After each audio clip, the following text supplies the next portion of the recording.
This is the Permaculture Podcast.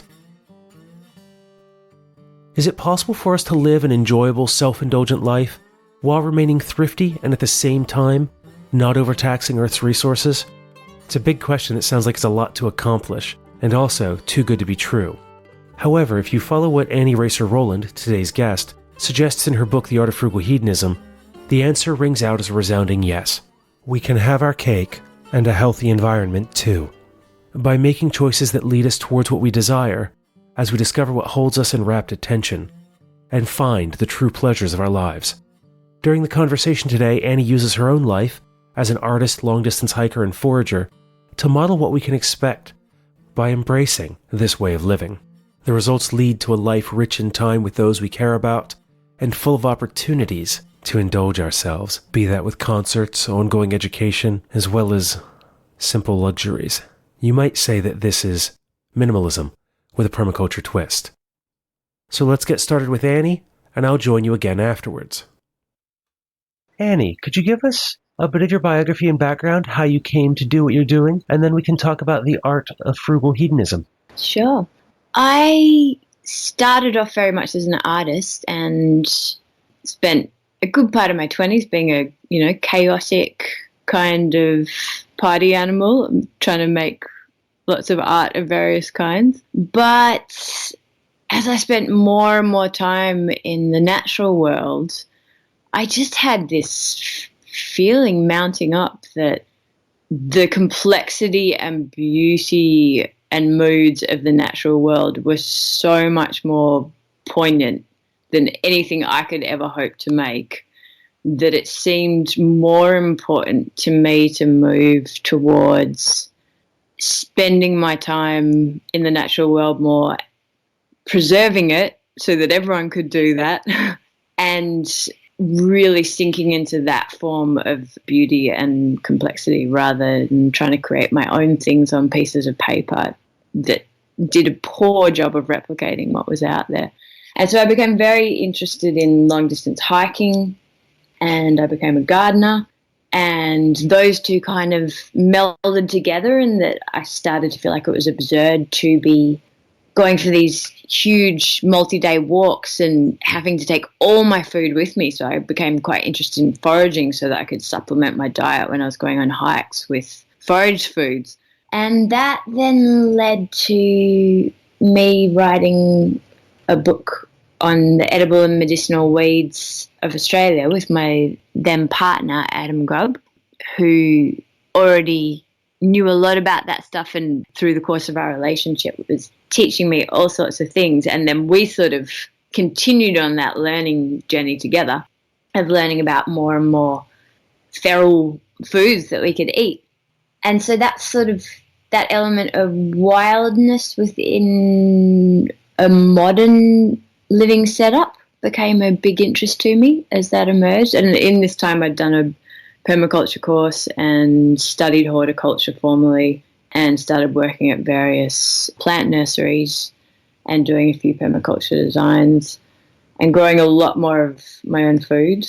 I was very serious at a point there. I've probably pulled back a little bit.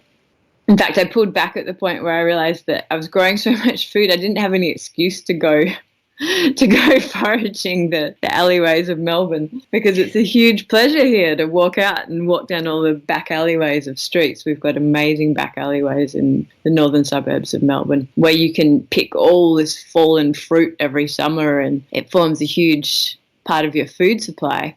And once I realized I was growing so much fruit that I had no need to go doing that, that was a real sadness to me, because it was taking this whole chance element and this sort of windfall pleasure out of how I was eating. So that was an interesting changing point. And then I suppose as an extension of that contemplation of how we can live modern Western lifestyles and yet not lose our sense of connectedness and our sense of vigor and tenacity and self-reliance, then I started thinking about a lot of the themes that have come into this second book, The Art of Frugal Hedonism. And that's where I am now. And I love just the title alone because of what it reveals about what you find within the book. And it really got me thinking about it because of the way in which myself and many other permaculture practitioners are really paring down our lives in regards to our financial capital and living situations, moving towards kind of a modern minimalism of sorts that in other ways then allows us to have very indulgent lifestyles. That it's not about having a lot of stuff, it's about having the right stuff that allows us to live a more full and enjoyable life. Absolutely. And I mean, I think that if you had to extract a key theme from the book, it's about acknowledging that there is a point where having more is a poverty unto itself, because there's the tipping point where what you are striving to own and what you do own or what you consume requires more energy from you than the pleasure it delivers in return. And that's a fairly modern kind of realization to have to come to, because there's been no other point in history where we have had such a hyperabundance of stuff and where we have been so wealthy and so exposed to so many forms of convenience that we would want to turn any of it down to feel happier and more content and healthier. We've had an entirety of human history where to get as much food as you can and to get as much comfort and convenience as you can is still always going to be a good thing. So it's not surprising at all that as a culture that we're having these sort of teething problems of going, well, more is always better, of course, because we're really well indoctrinated into that mentality from millennia of operating in that way. But there really is a point where you feel less wealthy by how much your stuff harasses you and how much the need to earn money to buy it harasses you. And if you can narrow down the things that really deliver lots of happiness but don't require as much work or as much maintenance or as much just general looking after, then you're actually going to feel wealthier. And I know that I feel really quite affluent most of the time, despite the fact that I live on a quarter of the Australian average expenditure, and that's for a man, woman and child, so it would be even higher for an adult.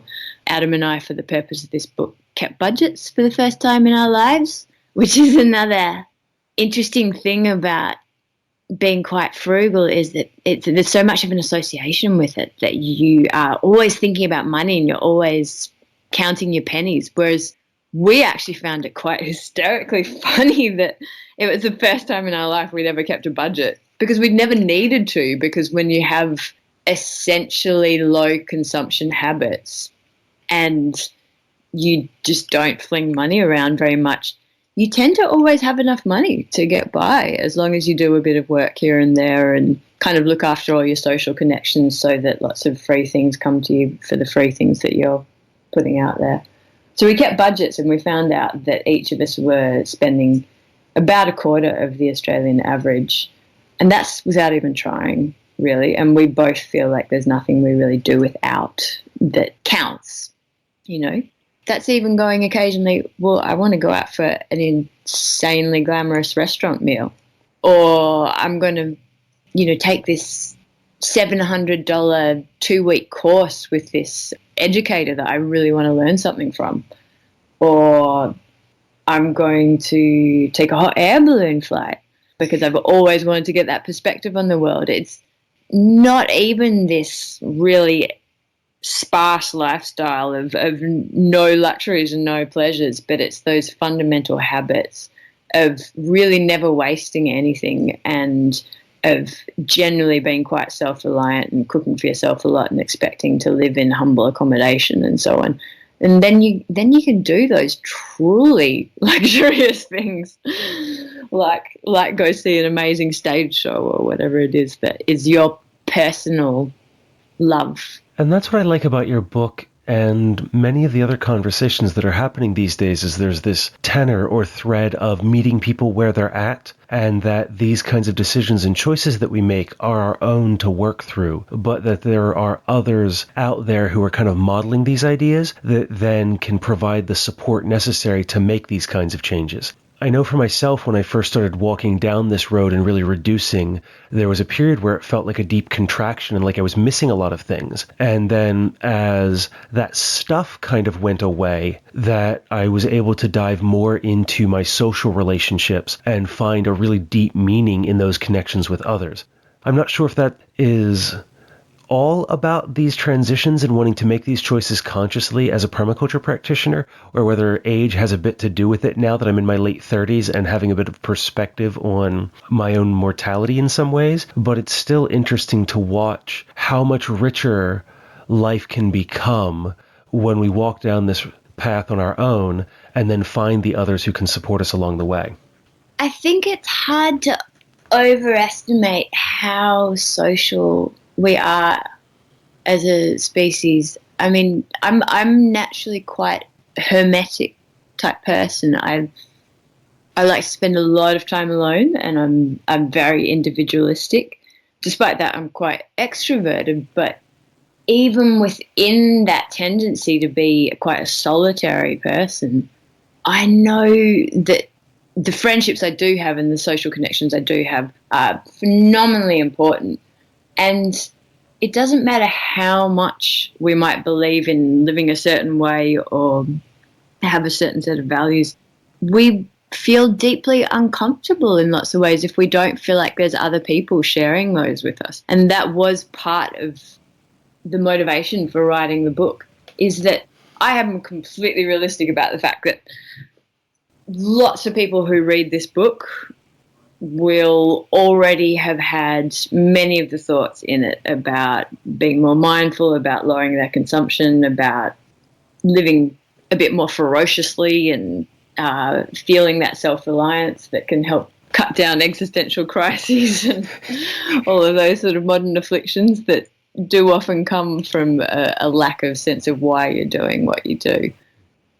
And yet I decided the book was still useful because it's not enough to just be there in your own head saying, I believe in living this way. I feel like this would be the right way to live. I think this is good for me. This is where I want to be headed. You need other human voices piping in and saying, you want to do this because of this. And I want to do it too because of this. And it makes us feel better to do this thing. And here's why. And here's how. Because we have this torrent of mass culture coming at us all the time, telling us other ways to live, that you can't just announce to yourself at singular points how you want to be. You need other voices joining in to back you up, and you need places you can turn to, whether it be conversations with friends or a book that helps to really encapsulate a lot of the behaviours that you would like to have be part of your life, to go back to again and again, to help spell out to you how you want to exist as a human being. Because it's tough. It's tough to be good. It's tough to be your best self. It's something that we've lost a bit through religion. There was a lot of problems with paternalistic religions, but they did have this beautiful kindness that there was forums in everyday life that helped remind you how you wanted to be. People would go back to holy texts, or they'd go back to church services, or they'd look at religious paintings. And every time they saw one of those things that were integrated into daily life, it would help them remember, this is the good way to be as a human being. There's all these other things grabbing at me, distracting me for how I really want to be, but this is the good way to be. And I think there's no sort of support structure for having environmental concerns or for having deep niggling feelings about how you want to live more joyously or more wildly. So anything you can do to help, like have a book that you can turn back to, or have friends you can have conversations about those things with, is really important. What kind of a support structure did you have walking down this road? Was it just you and Adam doing this, or did you also have like some folks you were co-housing with, or family members or others who were like helping you along as you were doing this? That's an interesting question. Definitely various friends, but I've always had a bit of a allergy to just surrounding myself with like-minded people as well, which does make life both more interesting and more challenging. And perhaps as a hangover from my artist days, lots of my friends prioritize other things in their life apart from their thinking about their ethics or their consumption. And so I did feel quite lonely often in trying to live in a different way. For a while, I was working in a fashion shop about 15 years ago, I guess. And even then, because I have always been very frugal by nature, even then I would, come to work at this glamorous fashion shop and everyone else would be going and spending $30 a day on takeaway coffees and bottles of water and sandwiches.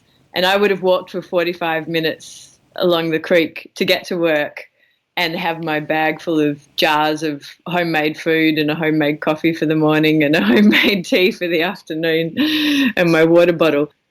And they gave me the nickname Swamp Girl for a while there because of all my jars with various concoctions floating about in them, I think. But I'm stubborn enough that it didn't really bother me. Plus, I knew that the fact that I did that was both keeping me healthier and meaning that I hadn't produced any packaging in what I was eating that day, and that I was able to eat from ethical sources that were going to keep the world more the kind of place that I want to live with for maximum pleasure in the long term. And that I was saving piles of money that has meant that I've always just been able to go off on hikes or adventures or go, no, I'm not going to work much. I'm going to write a book for a couple of years.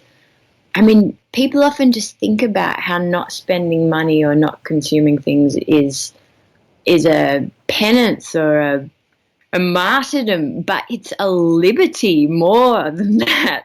I mean, above and beyond anything, not spending much money is a liberty because it completely frees you up from that terrible weight of having debt or financial stress. But it also gives you the option to say, well, I'm going to work really flexible hours and work on projects that I really care about, or I'm going to go off adventuring. And to me, being able to do that is so much more worthwhile than the pleasure of buying a takeaway sandwich instead of bringing some home-cooked roast vegetables. Like, there's not even a competition. I'd rather put in that little bit more effort into looking after my needs in a cheap and thrifty and caring way and have all of that liberty than have ultimate and endless convenience. It's interesting to hear that because the last several weeks as I've been exploring my own life and lifestyle, and one of the big things that I think about and speak to is about living intentionally and making choices about what it is we're going to do in our lives, with our lives, how we spend money, really a holistic approach to living by actively engaging in the choices we make. And I've found that even though on paper, financially, I'm as poor as I've ever been in my lifetime. Yeah. Yet, because you were saying earlier, you live on about a quarter of the Australian average? Yeah, that's right. I'm at about a little under a third of the American average. But in working through this, I realized that I'm substantially more free than almost anyone I know with how I want to use my time, where I want to go, what I want to do. And though I can't do everything, I can do just about anything that I might want. All because of the choices that I've made to reduce the amount of material goods that I own, the size of the space that I live in, which I share with a roommate, and things like that. By doing so, it really has become this act of liberty that just by living this way seems so much more proactive in every moment of my day-to-day life. Absolutely. And it is sort of hilarious that you can take this option of fighting for for various liberties and better working conditions and so on. And all of that is completely legitimate and necessary within all sorts of contexts. But you can also buy yourself a lot of liberty by being a really modest consumer.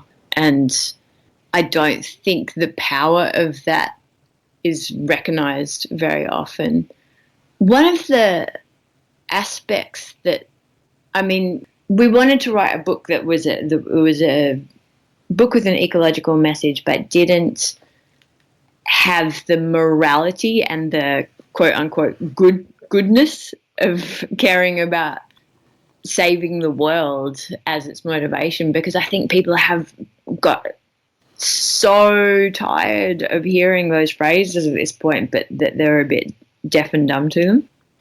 And I think there is so much pleasure to be had in living a more alive, lower consumption life, that it's a very legitimate angle to approach it from. But I'm not sure if the book spelled out as much as it could have the fact of there being sort of single stage and multi-stage rewards in terms of that frugality and the hedonism that are both there embodied in the title. Because there's ones that are very single stage, that are as single stage as consumer culture is. So within consumer culture, you say, I want something sweet, I'm going to buy a chocolate sundae. That was a single stage, very gratifying hedonism. And within frugal hedonism, there's also single stage hedonisms where you're like, I want something pleasurable, I'm going to go lie in the glorious sunshine or take my shoes off and take a walk splashing in the mud in this rainstorm, or I'm going to go to bed at 9 o'clock and have a 10-hour sleep where I can dream all those dreams that I feel like I've been aching to dream. There's a lot of single stage hedonisms within frugality as well, but there's a lot of multi-stage hedonisms too that are often more connected to the ecological side of things, and those are the things along the lines of, I want the pleasure for the rest of my life of being able to go swim in a river that is within an hour's walk of me. So I'm going to engage in these other behaviors in terms of how I consume and what I consume that will help it make more likely that pleasure is available to me for the rest of my life. And that's a longer term kind of hedonism. And I'm not sure if that was spelled out quite concretely enough in the book. People that have been interviewing me about it so far, journalists are so excited to jump on the seeming oxymoron of the hedonism term, that they just want it to be all about immediate pleasures of frugality as compared to immediate pleasures of consumption. But a lot of it is about saying, I mean, I care deeply about the natural world staying in good health, but it's not out of some knee-jerk morality. It's not even out of some great generosity. Lots of it's selfish. I want it to be there so that I can keep enjoying it hedonistically for the rest of my life, because I love what's there, and it's the greatest font of pleasure, apart from the company of other creatures, that there is for me to draw in this world, is to take huge lungfuls of electrically fresh air, or to go climbing up a hill and watch a burning sunset over an ocean that I know there's creatures living and doing all sorts of different things in, rather than some fetid, dead, overpolluted ocean. So, I mean, there's big version hedonism in there too. Within that, I think there's even a middle ground sort of hedonism, which is the gap in between saying, well, I might feel tired right now, and driving my kid to school rather than walking there sounds a lot more convenient and relaxing and pleasurable, but that I know that within the next 6 months, the next year, the next 5 years, that the more times I make that decision, the less interesting times I'm going to spend with my child, seeing that funny thing that we saw as we walked down the street on the way to school, the less fit we'll both be, the less resilient against extremes of weather we will both be, the more money we will have spent on paying for that car and the petrol to get us to school.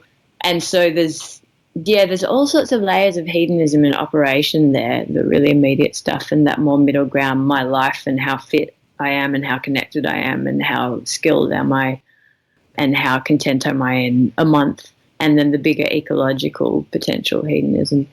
And I would have liked to make that the distinction between those a little bit better in the book on reflection. And in working my way through the book, I don't know necessarily that it needs to have a better distinction or more focus in that way. For me, I found the book as a whole to be a very good introduction to these ideas and the ways in which we can engage in a meaningful way, because of the way that each chapter is written and the way that the table of contents is laid out. You can just open up the contents, find something that appeals to you that day, and then go read the 2 to 6 pages on a particular idea, and then move immediately into taking that and making it a part of your life. It's great to hear that, and we're hearing that quite a bit. It really was meant to be a bridging book as much as a book to help, shore up the resolutions and the thinking of people who are already thinking in these terms. We wanted it to also do double duty as that was quite accessible to a mainstream public who possibly haven't thought about lots of this stuff, because that goes hand in hand with it not being the heavy sell, it's the happy sell instead. It's the saying, don't think about consuming less for the sake of doing the right thing or protecting your bank balance or saving the environment. Think about doing it as a way to make yourself happier. And that is obviously makes it a much more competitive angle to compete with mainstream advertising than a moralistic position. And so for that reason, then we really wanted to make a book that was, acted as on an introductory level as well, helping you stay true to the values you've already got. And people have been saying that they dip around like that, and we've had some fabulous feedback, actually, of people saying that they sit over breakfast and read a chapter to each other every morning. In one case, someone sent photos of them sitting in their chicken coop reading it with their goat while having their morning cup of tea. They read one chapter every morning. And there was photographs of the goat trying to eat the corner of the book, which I adored. But more dramatic feedback as well of people saying that, that they read a particular chapter and it triggered a conversation with a partner or the entire family where they decided to really rethink some of their foundational life structures, from where they lived, how big their house was, where they spent their money each month, what they did recreationally, whether they needed a car or not, or a second car. And it's been really interesting and rewarding to get that kind of feedback when I wasn't sure if, because it's such a playful book, if people might treat it as only playful and as something to read as a pleasant thought provoker, but not as something to create serious life change. Whereas I very much like the fact that apparently you can be quite witty and playful and still provoke profound change. It's a good sign for humanity. And I find sometimes that communicating in that way is much more subversive and successful in helping someone through something like this than it is to bludgeon them with the book, if you will. Absolutely. I mean, it's partly just a case of modeling, like you were referring to before, is no one wants to go be part of a lifestyle that they feel is dour. And if you can write a book coming from this position and saying, well, this is how I live, but I feel very playful about life, then it's just on that basis it's going to be a lot more likely that people go, well, maybe if I lived like that, I'd still be allowed to feel playful about life, which already puts a tick in lots of people's boxes. Because I think lots of people do get really worried that it's been so well created as an illusion by advertising culture that frivolity and spontaneity go hand in hand with buying things, that it's all about that. I think we have a shot of a billboard in the book that's like, you only live once, just buy the damn shoes or something. And it's that association between like seizing the day, living for now, consuming to prove that that's how you live to yourself. We also mentioned a bit of how in, blockbuster movies and action films that there's this sort of intense glamour of seeing really expensive things being wasted, and that the cool guys don't care about blowing up phenomenally expensive cars and throwing expensive mobile phones over their shoulders and are always jumping on and off jets. And there's this real association that popular culture has built up around absolutely thoughtless consumption and being stylish, which there's no integral association that needs to exist between those two things. If anything, it's in real life, it's when you are entrapped by needing to work to support a spending lifestyle that may look occasionally spontaneous and frivolous, but that keeps you pinned down and keeps you attached to a repetitiveness. As we've said already, there's nothing that allows more spontaneity and style than not having to give a shit too much about doing what the world wants you to do, because you've created enough autonomy to get away with that. When writing this book, was there anything that you found that really surprised you? Yes. There's one thing that possibly not even it emerged a bit in writing the book, but it's emerged even more in talking to a couple of groups about it and about their responses to it. I hadn't realized how much it feels like we have been taught to use our consumption patterns as a bit of a replacement for having social standing and reputation that we could earn in other ways. You think about your average medieval peasant, perhaps, or even, your average itinerant worker or member of a small rural town in the 30s. And who they were and how much people respected and valued them, for the most part, was not determined by where they went out to eat and what kind of car they drove or how they dressed, or the nuances, if you want to start looking at really fashionable culture, of whether they wear that kind of jeans versus that kind of jeans, which shows a certain sort of understanding of exactly what is right and on and now. Or if you want to get more cliched about it, about, what kind of decor your house has. And I think there's been a really big shift as there's been such a vast number of consumer options become available to us, of having the sense that if we're not buying the right kind of things and going out to the right kind of cultural events or eating at the right places, or that even, that we've tried the right food that's currently fashionable, that we don't have a full identity, that's a big part of what we use to create our identities. And I found it fascinating to realize how much, when you consume less, you have to create social value for yourself by who you are and how you behave. And that's both in terms of you need to be a good person, you need to be a reliable person, and you need to be a person that helps other people out, because you rely on that social capital to come back to you.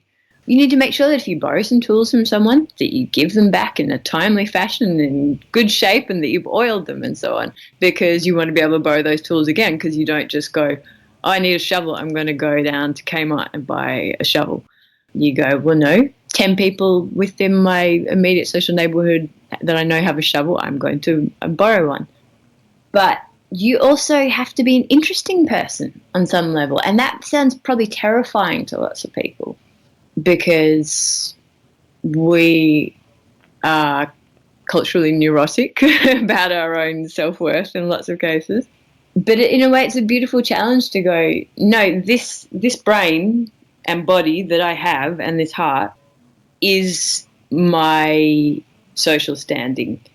People will want me at their dinner party, or will want to go on that trip with me, or will want to do me that favor, because I'm interesting company and I make the effort to think of interesting things to say, or even if it's not about being interesting, it could be that you're being funny or being a great listener, or that you're just a bit loopy in a way that is charming, or that you make a point of always remembering fascinating books that you've read to tell someone that's going to care about those.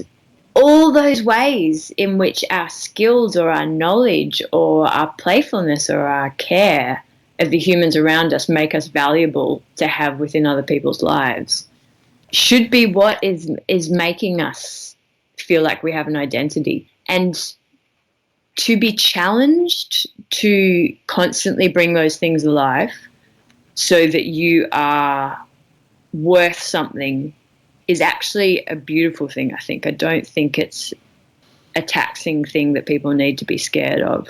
And I had never really thought until writing the book about that side of consuming less. It's like, on some basic level, I have an awareness that I have to be an interesting guest at a dinner party because I'm not going to be invited there because I brought the fanciest dip from the hipster delicatessen on the corner to dinner. I'm going to be being invited for what I have to say or who I am.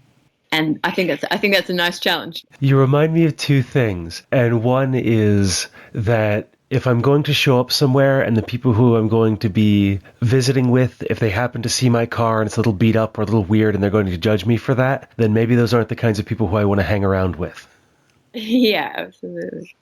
I don't know if you have them in the States, but there's bumper stickers you can get in Australia that say something like, my car is filthy because I like to save water, or because I care about saving water. I think they got released when we're having a 10-year drought here. And I've often thought that it would be good to have like a massive version of that you could put on your house that would say, my house is daggy because I don't care about spending money on decor.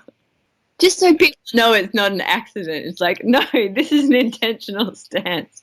I give a shit about more interesting things than having a latest kitchen fit out.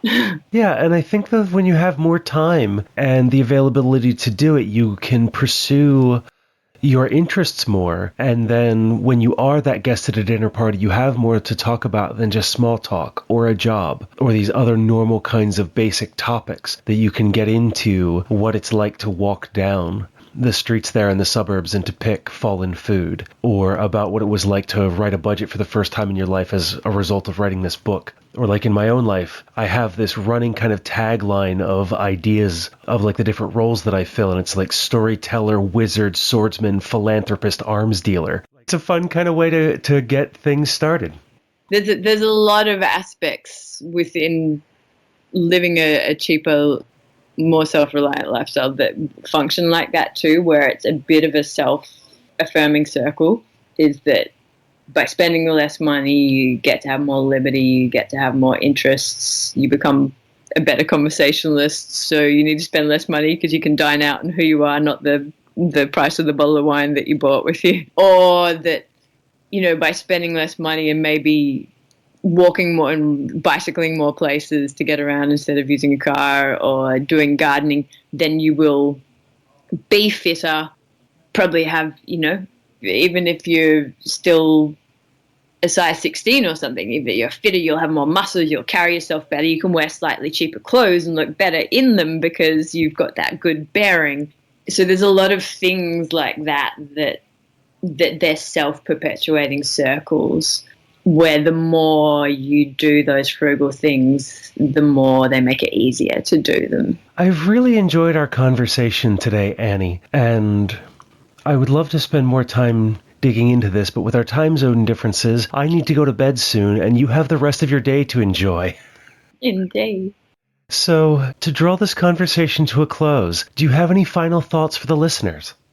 I would just really, even before cutting down any paid-for consumption, I would love to have every human being, including myself, just taking less of what is really succulent in our daily lives for granted. Like, there's just so much to enjoy. The number of times I've gotten into that ridiculous monkey brain human space of going, oh, there's this problem and there's that problem and there's this one. And then stopping and going, I'm actually really happy. There's nothing that needs dramatically changing. And there is so much pleasure available to us that we don't even bother to heed every single day.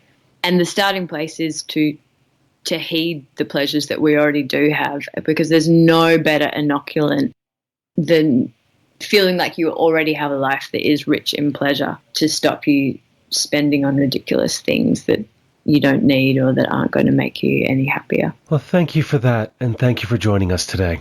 My pleasure, Scott. And that was Annie Raser-Rowland, author of The Art of Frugal Hedonism. You can find out more about her and the book at frugalhedonism.com. If you're in Australia, you can order a copy directly from Annie via that website. And if you're in the United States, it's being distributed by Chelsea Green Publishing. One of the qualities that I like when reading something right now that this book shares with others that I've rather enjoyed is that you can pick it up and really just start reading anywhere.